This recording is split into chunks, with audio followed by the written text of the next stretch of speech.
تعالي بقى لو لسه ما خللتيش الزيتون يبقى الفيديو ده ليكي. هنعمله مع بعض بطريقه سهله وبسيطه خالص، وان شاء الله ناجحه معاكي حتى لو انت اول مره تعملي زيتون خالص. بجد الطريقه دي ناجحه ان شاء الله وسهله جدا، وهتعمليه احسن من بره كمان، يعني هيبقى احسن طبعا من اللي بنشتريه من بره. وهنعرف الملح المظبوط ليه، هنعمل له محلول ملحي مظبوط جدا، لا يخلي الزيتون يتهري منك ولا يبقى مالح زياده عن اللزوم. اول حاجه هنا معايا 2 كيلو من الزيتون، انا هعمل معاكم 2 كيلو بس. اول حاجه كده بجيبه واشوف اي واحده فيه لو كانت بايظه مثلا او مفتوحه او اي حاجه بنقيه كويس جدا، وبعدين باخده تحت الحنفيه اغسله كويس الاول. وبعدين معايا بقى قرون كده من هنا. الشطه البلدي الاخضر، وبرده من الشطه الحمراء، هاخدها كده على الكبه افرمهم فرمه كده، فرم متقطع كده عشان ما يبقاش ناعم قوي معايا، بيبقى بالشكل ده. ومعايا هنا لل2 كيلو زيتون لو انت عايزه تخلي لي معاه ليمون، انا هحط معاه حوالي نص كيلو من الليمون كده، هبقى مقطعاه بالشكل ده، ممكن تقطعيه شرايح ممكن تسيبيه سليم، هو بيتقطع بالشكل ده. ومعايا هنا كيلو الا ربع من الجزر المبشور، ومعايا عصير ليمون انت عصراه على ايدك او بالعصاره. ومعايا طبعا فلفل بلدي برده وحاجه للتخليل. هنبدا نعمل كل حاجه كده مع بعض.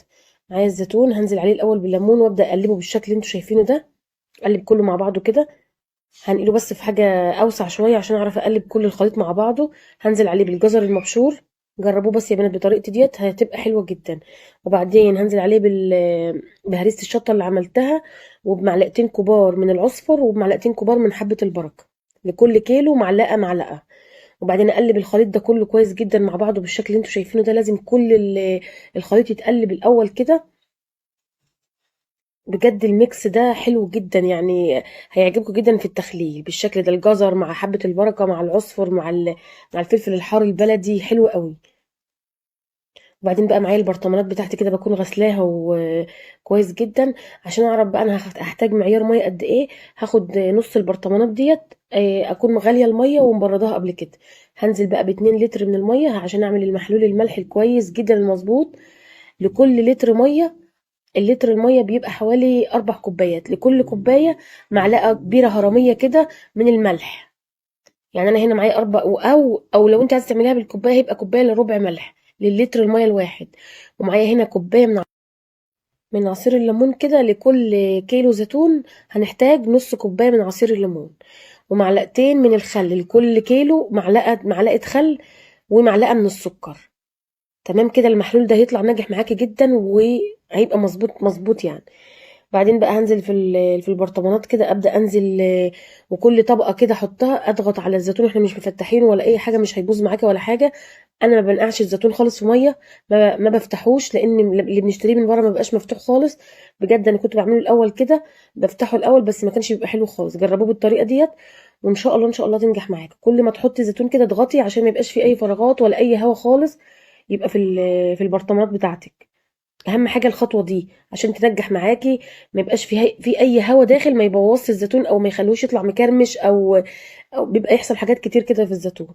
وعلى الوش كده بقى الليمون اللي انا عصرته هاخد القشر بتاعه، بيبقى على وش البرطمانات كده بيحافظ عليها، ما بتعملش ريم ولا اي حاجه بالشكل اللي انتوا شايفينه ده. وحطينا في البرطمانات الاول ورقتين من اللورا، انا ما بحطش توم خالص مع المخلل. ورقتين من اللورا كده بيبقوا يعني ايه، كمادة حافظة بالشكل اللي انتوا شايفينه ده. ابدا ارص الليمون على وشه كده بيحافظ عليه جدا زي ما انتم شايفينه، شكله حلو جدا.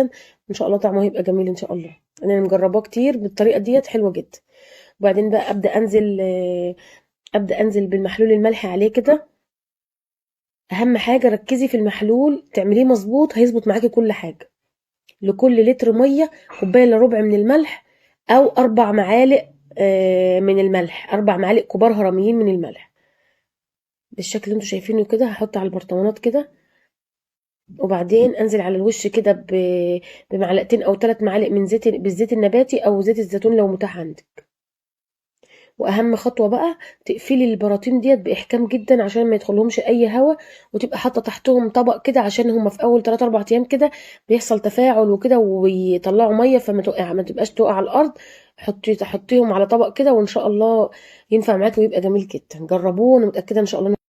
هنبدأ نفتح عليه بعد 3 شهور إن شاء الله. لو أنت عايزة تسيبيه أكتر من كده بتسيبيه في التلاجة بقى، إنما هو الوقت هنسيبه بره التلاجة على رخامة المطبخ جنبك كده، وهياخد معاكي حوالي 3 شهور وبعدين تبدأي تفتحي عليه. فضلا بقى لو الوصفة عجبتك او استفدت منها تعملي لي لايك وكومنت حلو منك ومتابعة للصفحة.